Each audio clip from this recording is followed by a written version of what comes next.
أخبث الناس في حياتنا ليسوا أولئك الذين يواجهوننا بعداوة صريحة أو يعلنون كرههم جهاراً، فهؤلاء على وضوحهم أسهل ما يكون التعامل معهم.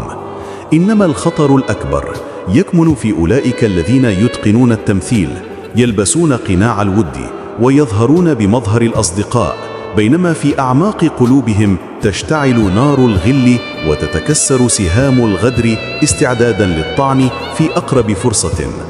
هؤلاء تراهم يبتسمون لك كلما التقيتهم، يثنون على كلماتك ويكيلون المديح الزائفة، فإذا ما ابتعدت عن مجالسهم كانوا أول من ينهش لحمك بألسنتهم، يطلقون السهام المسمومة في ظهرك حيث لا تراهم، يصافحونك بأيديهم المرتجفة رياءً، بينما يخفي كفهم خنجراً مسموماً ينتظر لحظة الانقضاض. يحزنون إن رأوك سعيداً، ويفرحون فرحاً شماتة إذا نزل بك بلاء، يتلذذون بتعثر خطواتك، ويغتظون إذا وقفت ثابتاً أمام العواصف. هم يتزينون أمامك بأقنعة المودة، بينما يخفون وراءها وجوهاً يملأها السواد والنفاق. لكن الحكمة، كل الحكمة، ألا تدنس قلبك بالانشغال بهم، ولا تهدر وقتك في التفكير في كيدهم، فعداوتهم لا تستحق معركة، وخبثهم أهون من أن تنحني لهامة قلبك.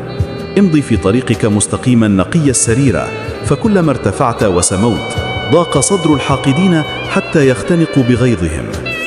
وتأكد أن الأيام كفيلة بكشف حقيقتهم، فالزمن لا يخفي الوجوه القذرة مهما احترفت التنكر.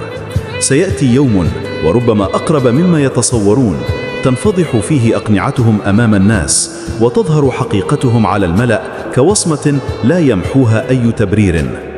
وحينها ستدرك أن أعظم انتقام منك لهم لم يكن بيدك، بل بيد الأيام التي كشفتهم على حقيقتهم.